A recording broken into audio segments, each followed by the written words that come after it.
Hey guys, I'm in my car today, and my hair is a curly whatever, and it's raining, so I'm sorry if you guys hear a bunch of rain a little bit. I don't think it's gonna pour or anything right now. It's just kind of light. I should have made this video for last week, but honestly, this whole year has flown by, and I didn't even realize it was September. So I really should have made this for last Monday, the 10th, but I didn't because it snuck up on me and didn't even realize it was that day until the night before. Today I thought I would talk about 9/11, but not in the way that most videos that like are popping up right now because of the anniversary. I will briefly touch on my story on my like where I was, because everybody has a story about it. If you lived through that day, wherever you were.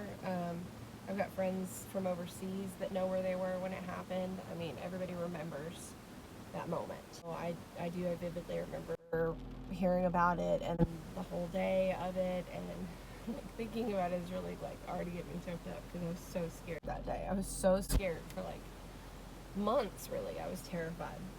I feel very strongly that our nostalgia, especially for the 90's, and this has been happening since probably the mid 2000s or so. People are like, oh, I was a 90's kid. If you're a 90's kid, you remember this. Only 90's kids remember that, which is so like annoying. But you know, we do. We get really nostalgic about stuff. I've gone out of my way to get. My husband got me a bunch of my old video game, like Nintendo, Super Nintendo, Sega, all that stuff to play, because it was like I missed it so much. And my generation, especially people my age, are really into that sort of thing. I mean, Pokemon Go. Pokemon Go is a prime example of that. That was such a 90's thing that could have died out and just been like for gamers who actually went to card game competitions and stuff like that. But it blew up. And I think a lot of that was because of the 90's nostalgia. The point of this, I think, is that I think that 9/11 really planted the seed for us having this 90's nostalgia, and I'll go into why I think that. So I guess I'll briefly start on where I was that day. I was home from school. I pretended to be sick so I didn't have to go to school, because I did that all the time. I was in the 7th grade, and I hated 7th and 8th grade were my worst years of school ever. I mean, that was like the year I dealt with bullying and all that, so I hated being there. And so I faked sick, and I had the house to myself. Both my brothers were at school, my parents were at work, and I remember I was in pajamas and in like a robe and some socks and all like cozy and comfortable, and I think I was like getting ready to watch a movie, and the phone rang, and it was my dad, and he was really frantic. Thinking about like how scared he was makes me like it just affects me so badly. I didn't know what the World Trade Center was before 9/11. My parents had been to New York the year prior. I think it was like May of 2000 they were there, and I still have those pictures that they took. Like, they went to the windows of the world, you know, they took all these pictures of it. So I had seen the pictures, but I didn't know what it was. I didn't know that was the World Trade Center. I thought it was just another skyscraper in New York. I didn't know there was two of them. I didn't know how tall they were. You know, I didn't know anything about them. And the house phone rang, and I answered, and it was my dad, and he was frantic, and he said, turn on the news. The World Trade Center's been hit by 2 airplanes. They think it's a terrorist attack. And I remember being so confused, and I think I might have asked him what the World Trade Center was, or I thought in my head, I don't know what that is, and maybe I didn't say anything. I didn't want to sound stupid. But I turned on the news, and I saw that both of the towers were there still, but burning. And I remember my dad saying, that there were thousands of people in there, and probably thousands of people who had already died from the planes and from the impact of the planes into the buildings. And at that point on the news, they were showing people jumping from the windows. And I remember my dad saying, I can't imagine how hot it is in there. that they had to choose to either burn to death or jump. It wasn't a suicide. It was, how am I going to die? Because I'm going to die. And I remember that stuck with me all these years, like how awful it must have been for those people. But as a, gosh, how old was I? I was 12. As a 12-year-old, hearing all this, and my dad was so frantic. He wasn't trying to freak me out or anything like that. You know, he just was explaining it to me, what was going on. He had to let me know if something major was happening. And like, he just told me, this is bad. There's so many people dying in there. And then I remember just staring at the news with the phone, being in my parents' bedroom, sitting on the end of their bed, just staring at the TV in shock. I didn't understand it. I didn't understand why this was happening, what was happening. And then I remember him saying, this is going to be a war. We're going to go to war. They're going to start a war over this. And I remember thinking, oh my, like, I've never been through a war. Now, I lived through the Gulf War, but I lived through the tail end of it, and it really wasn't like, we didn't get attacked on our ground. So for me, it was just, I saw people on the news in the desert talking about Desert Storm in military uniforms. Like, that was my extent of living through a war. And here, someone is attacking us. Then we find out they've bombed the Pentagon. Not bombed it. They've flown an airplane into the Pentagon. Then we find out there was another plane that got taken over, thank God, by the passengers. And I don't even remember where that one was headed to, but I think it was somewhere else in D.C. But they crashed it and they died. And we didn't know what was going to happen. My parents were both downtown. They had to evacuate. They were all in like towers. Like, we didn't know, because we live in Nashville. That's a major. It's nothing like New York, but it's a major city. We don't know what cities they're going to hit. Like, everybody had to evacuate pretty much everywhere and go home. And all my friends came home from school. Like, they said they sat in class and all the teachers turned on the news and the teachers were all crying. And then they kind of figured out how to get everybody home, to get the buses, and parents were coming, whatever. So what was weird for me about this situation, considering now how involved I am in researching 9/11 and watching videos and hearing survivor stories and all that, is that when it happened, I didn't want to hear anything about it. Because I was 12, I was scared, and I just wanted to pretend like it wasn't going on. And I remember my dad being really into it. He couldn't get off the news, and my mom was just she didn't want to hear anything about it. She was scared. It upset her. And I remember we were sitting out on the front porch, my mom and I think it was the day after. It was either that night or the day after. And my dad came out, and he was just like, oh my God, they're still not finding any survivors in the rubble. They said they're finding arms and legs and heads and body pieces like that. And there is news clips still on YouTube where they're saying that they're finding body pieces. And I remember my mom like snapping at my dad, and I wasn't like, like mad at him or crying or anything like that. I was just like, what the fuck is happening? And my mom snapped, like, I don't want to hear any more of it. I can't handle it. Like, she'd been crying all day over it. And he went back inside to watch the news some more. And I just remember, like, the next day going outside as much as I could, jumping on I had like a tiny little trampoline in my front yard, going on bike ride. Like, I could not deal with hearing about it. Couldn't deal with hearing about it. So when I was in college, I read a study that talked about age groups and how they were affected by this. So like the baby boomers kind of dealt with the aftermath of World War II and everything like that. And then obviously they went through the Gulf War and Vietnam and, everything like that.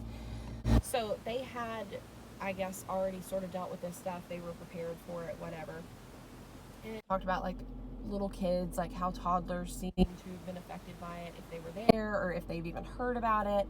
And, like toddlers who, like my little cousin was born in 2000 and she was 1 when it happened. So she has only lived in a post 9/11 world. And so for her, she's just being raised completely differently than the rest of us, like in my generation, where we weren't dealing with the war, we weren't dealing with any of that basically.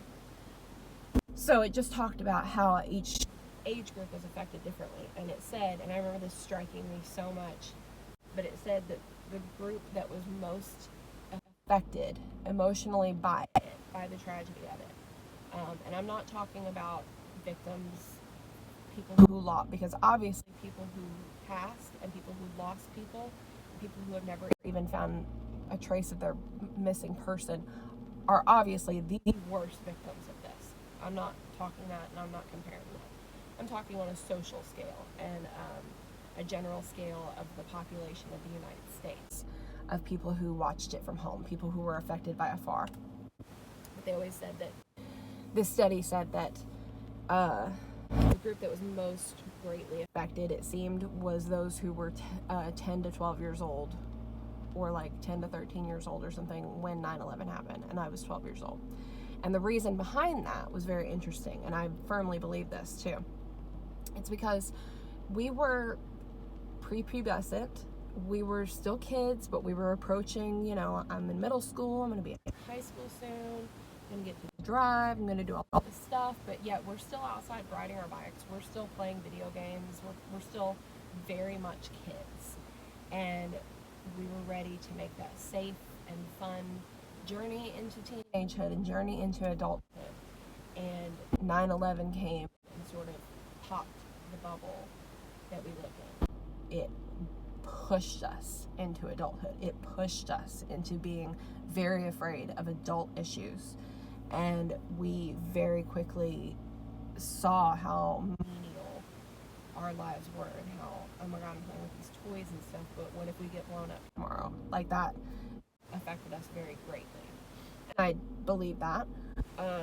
Obviously some less than others, some more than others, but it makes sense. I mean, we got shoved into, hey, I'm glad you kids are having fun riding bikes, but by the way, like, a plane might come and land where your parents are working or whatever. So it just sort of shifted our mentality differently and forced us into adulthood in a weird way. Another thing is that obviously there's a lot of people who are dealing with death and mourning, and like, my God, the children who grew up not even knowing their parents or having very few memories of them, that's awful. And the kids who were 10 to 12 and then they lose a vital person in their life who needs to help them into teenagehood, help them into adulthood, is now just gone. And not only are they gone, but the people that are left to help you are also mourning the same thing you're mourning. Another thing that I found interesting, and I had thought about this a few years ago, I think it was like 2 years ago, or maybe it was last year on 9/11. I had talked to my dad on the phone, and my parents got divorced not divorced. My parents split up in February of 2002. So that was 5 months after 9/11. And they went through a very messy divorce. Again, that's a whole other video. I've said that before, but I asked him one day on 9/11 if he thought that 9/11 had any effect on his decision to get a divorce, to leave, and to split up from my mother. And he said, absolutely. He said it made everybody rethink what they were doing with their lives, where they were. All the adults around him were just, you were either, oh my God, I didn't appreciate my wife enough, or you were, I can't waste my life being miserable with someone who we're both miserable, we're both not compatible anymore, this and that. He said, and I realized very quickly that, you kids are going to grow up, you kids are the best thing that's ever happened to me, and you kids make your mom happy, but when you're not around, she's not happy, and we fight, and all this stuff has happened. This is him telling me a year ago, he didn't tell me anything like this as a child. But I realized that if I was lucky, I had however many years it took for your little brother to move out and you all to be out of the nest, and then it would just be me and this person alone who is always miserable when it's just us. Or, God forbid, something could happen and we could lose all three of you, and then we're stuck together even sooner. And he said, and I realized that's not what I wanted for my life, and that's not what I wanted to do, and I didn't want to fake it just to live a life with somebody that I wasn't really in love with anymore, and that we had too many issues, far too many issues, that we all saw and witnessed, not at their intention, but we were very aware. When I found out my parents were getting divorced, I could not have been less surprised. I was like, all right, cool. But it was upsetting. It was a very hard situation, but it was never once a surprise to me. But I think that also feeds into affecting a lot of people, but particularly that age group of 10, 12-year-olds. Your bubbles popped. We're in a war now. Your parents may have been divorced. You may have lost somebody. You may know somebody who has lost somebody. And you are handling so much adult problems that you should have never have been aware of yet. You should have been taught them, or shown them by your parents and whatever. A lot of families and a lot of kids did not have that option anymore, and everything changed very quickly. So I believe that that's... There was also, I feel like it gave us sort of trust issues with adults, maybe. This is my own theory. Because, and with the government, honestly. Because here we were in the 90s as kids thinking everything was going great. I mean, the economy was still good. You didn't hear your parents saying, oh my God, we're gonna I'm gonna have to travel out of state to get a fucking job or anything like that. And then suddenly this happens because of major security issues, major lack of, oh, this person's in our country who has this terrorist affiliation, or, like the U.S. became very famous for having very lax security and letting people in and out of the country. And it was like, you grow up thinking adults know everything, and as you become an adult, you figure out, obviously we don't. But as a 12-year-old, to learn that the government who you're taught is protecting you fucked up that royally, and that your parents now are all in a fucking panic because they don't know what's going on. They're scared to send you to school. They're scared to go to work. They're scared to do anything. Like, nobody knew anything. Nobody knew anything. And I think it gave us real trust issues. And we're like, cool, so we're kind of on our own.